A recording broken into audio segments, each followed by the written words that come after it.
When the Division 1 launched, it was met with very mixed reception. Many people cited that the game lacked content and didn't deliver what was promised from the trailers, which should be expected. However, the Division 2 does successfully create an engaging experience full of loot to obtain and enemies to kill. But the story itself is a bland mix of political drama that won't entice many of the audiences come into this game. But if you're just looking for a cooperative shooter to kill enemies and gain loot, to have fun with friends, the Division 2 does succeed in that. Hello everyone, my name's Adam and these are my unpopular opinions for the Division 2.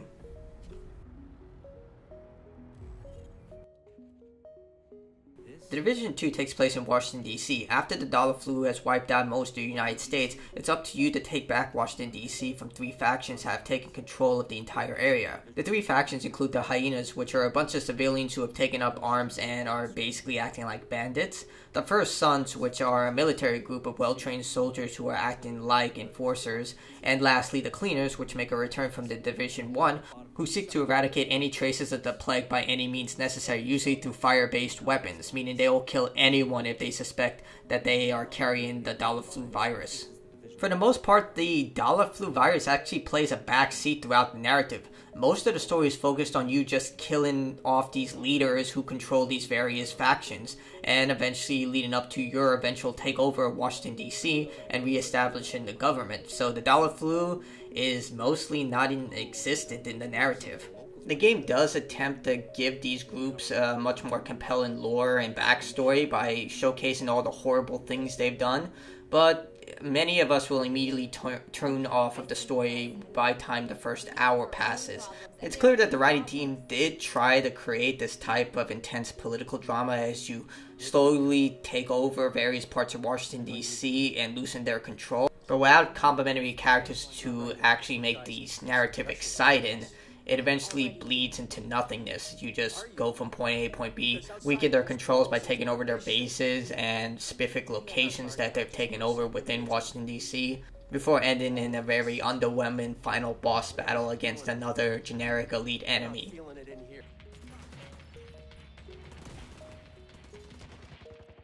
So the story is just a serviceable narrative that allows you to go from point A to point B. How's the gameplay? Well, I can say that shooting and cover actually works pretty well. It has a more realistic feel to it, so don't expect a Gears of War arcade experience. Your characters move with a sense of momentum and speed, so it makes them feel a lot more human. They're also pretty frail, so cover becomes much more mandatory, especially against the horde of enemies that you're going to face, and you're going to face a lot of enemies. The experience system is pretty bare bones. You kill enemies and complete objectives to increase your level, but the level system doesn't work like traditional RPGs where you gain levels to become more powerful. Instead, it's more about level gating content. You can only access specific areas once you reach that level, but levels only serve that purpose. You do gain points in order to access different abilities, but these abilities aren't to make you more powerful, just give you access to more options. For example, more inventory slots or more powerful armor, but for that you have to reach level 30, which is another problem. A lot of the skills are level gated for some reason, like inventory management, which I don't fully understand because by the time I hit level 25, I had more than enough points to get all the skills, but couldn't because it required me to reach level 30 beforehand, which I didn't really understand, especially considering that one of the perks was increased armor, which is incredibly necessary, which I'll explain later. But the leveling system is less about getting more powerful and more about just getting more options. In addition, you do get two perks, in which can be mixed and matched based on your own preference. This includes turrets, drones, healing items. But just like the leveling system, these are all optional. You can get your favorite items relatively early and just use those if you feel comfortable with it. For example, I like the Hive, which allows me to self-heal my agent, and the Turret, which automatically targets specific enemies, making it a lot harder for them to flank me. I can access the other abilities like the drone and the chemical launcher, but if you're not really interested in those, you don't have to use them. There's also no type of leveling system for these various abilities. There are different options for them, such as the Hive damaging enemies instead of healing you, and a sniper rifle turret. But if you're comfortable for the base model, you can use that. So there's no real sense of getting stronger. just getting more options to choose which one you like more. In terms of weapon and gear, you do have a lot of options. In fact, the division overwhelms you with so many options to choose from. A lot of players found frustration in this, but I actually enjoyed it. I got so many guns and different gear that I just constantly kept swapping out. You're constantly being rewarded no matter what, and if you don't like something, you can dismantle it and get crafting material, which you can create your own gear. I did find that the crafting system is a bit broken because you don't get enough blueprints to actually make it viable until the end game. So you'll end up using items that are being dropped by enemies. But again, fortunately, you get a lot of it, so you always have options. There are different guns, shotguns, rifles, automatic weapons, and each one of them has their own strengths and weaknesses. So you can always mix and match of what's your favorite type of weapon, or if you prefer one thing over another. There's also this great system where you can combine certain skills from certain gear and weapons into other weapons, which causes the weapon that you're swapping the skill from to be destroyed. But if you like a certain ability from an LMG and you like this assault rifle, you can destroy the LMG and add that specific spec to the rifle, which is great. I really enjoyed doing that. It does give you a reason to get an excess of items and weapons, so you could just mix and swap what you prefer. You are going to use all these weapons to fight enemies, and fortunately each of the factions do come with unique character models, but a lot of them do repeat the same skills. For example, the based enemies all use a variety of automatic and pistol based weapons. There are different variations of each enemy type, including regulars, which are displayed in red, captains, which are like purple, and then there are the elite grade enemies, which are in yellow. Any enemy could have any class, so you'll fight a variety of these types of enemies. And of course there are engineers, which use shotguns that display and use turrets, medics who can heal their fallen allies, and then there are the elite grade enemies, which come in two varieties, the sledgehammer enemies and the LMG enemies. All these enemies repeat within the factions, with the exception of the flamethrowers, which are only unique to the cleaners. So you'll be fighting a large variety of enemies, but you'll be fighting so many of them that eventually they'll bleed together and become just target practice for you. There are some factions that carry unique weapons. For example, the cleaners do use fire-based weapons, so instead of grenades, they use Molotov cocktails. I will say that the enemy AI is incredibly impressive. They'll flank you, they'll use grenades to flush you out of cover, they'll even go as far as to remain in cover if they know that you're firing on their position, waiting for you to reload. It's actually very intimidating of how intelligent these enemies are. I haven't seen an AI this impressive since the original Fear games, but Ubisoft has done a great job programming these guys. But there's also a severe issue. As good as the enemy's intelligence is, it's clear that Ubisoft also made them incredibly unfair. You see, the enemies have an uncanny level of precision. Nearly 90% of their shots will hit you, and they have insane precision when it comes to throwing items. They somehow are able to hit your location every single time, and this is most present within the open world, where they're able to shoot you from hundreds of feet away with almost any single weapon. Enemies can literally lock you down into a specific position because of this insane accuracy. When you play cooperatively, it's a bit more manageable, which is why I assume Ubisoft included this high level of precision for the enemies. So when you're playing cooperatively, they can actually keep track of the three allies on your team and fire more accordingly. But when you're by yourself and you have 7 or 8 enemies just shooting at your location right in front of you, it's insanely difficult unless you have an offensive item like a turret, but they'll often ignore the turret and just go after you.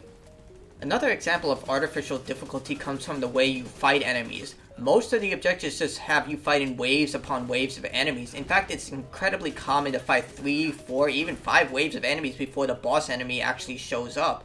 This artificially just pads the missions out, and unfortunately this is 99% of the division. You go from one area, kill all the enemies, go to the next, and you repeat the process with different factions that you're supposed to fight. There is only about 2 that I remember that had distinct objectives, where you had to protect an NPC, and another mission where you actually had to deal with the entire area being engulfed in this toxic gas, which actually affected your controls. Those offered dynamic situations in which you had to combat not only the enemies but the environment itself, but these are far between. Fortunately, you do fight in an array of distinct locations, which does pay tribute to the original locations that they're based off, so Ubisoft actually did their research and crafted environments that not only pay tribute to these original locations, but actually complement the fighting system within The Division 2. The game is chock-load with content. I mean, it is overwhelming with side missions and main missions for you to take part in. Overall, it took me about 20 hours to complete everything before I could reach the end game, but there was a sizable amount of missions to do, so you'll definitely keep yourself busy for a while, especially if you decide to invest into the end game, which basically hits a hard reset on most of the tasks you've done and focuses on you taking down some of the most powerful enemies in the game. It also does make the ending a bit cheap because there's a much more powerful threat that emerges after you complete the main campaign, but I understood why Ubisoft did this. This is a live service game after all, and they want to continue it, forward with more missions and objectives for you to take part in. But there's definitely a sizable amount of end game content for you to engage in and new items to collect. There is an array of difficulty options that reward the player based on how hard the missions are, so if you want something more powerful, you're going to have to earn it. And of course, there's also the Dark Zone, which serves as the player versus player, player versus environment section of the game. The Dark Zone, of course, houses the most powerful NPCs and, of course, other enemy players who can not only kill you and take your materials and weapons, but you also have to extract any items that you obtain through the Dark Zone, or you'll not receive credit for them. Just like the Division 1, there is a separate leveling system for the Dark Zone, so there's always this drive to continue to succeed by killing enemies, locating items. It's a very intense situation, and it's definitely much more polished than the original concept of the Dark Zone. Although I did experience a terrible glitch in which all my progress was erased, so it kind of turned me off from ever playing the Dark Zone ever again. The biggest improvement into Division 2 does come in the way of cosmetics. Limited to a specific section within Division, you can unlock a wider range of items to make your agent look more distinct. Of course, there are loot box options, but I never found myself having to engage in that. You can earn enough cosmetic items to make your agent look unique within the open world, so thankfully, you are not limited to just distinct colored beanies and puffy jackets like in the Division 1. If you're more of a traditionalist and want to engage in player versus player within a contained environment, there are an array of multiplayer modes including Team Deathmatch and Domination in which you can play against other players. From my experience, I didn't notice anything too broken, but there is a sense of favoritism when it comes to scoped items, especially sniper rifles, which apparently can do a tremendous amount of damage against less equipped players. But the mode is serviceable and does offer a lot of variety in terms of competitive options if you wish to avoid the Dark Zone, but still want to get rewarded. There is always a sense of you're gaining something for anything you're doing in the Division 2. About a month ago, some people The sound design in the Division 2 is quite exceptional. It's done extremely well, with each weapon having its own distinct sound. Voice acting, despite the story being quite boring, actually is done with a level of passion and a great deal of quality.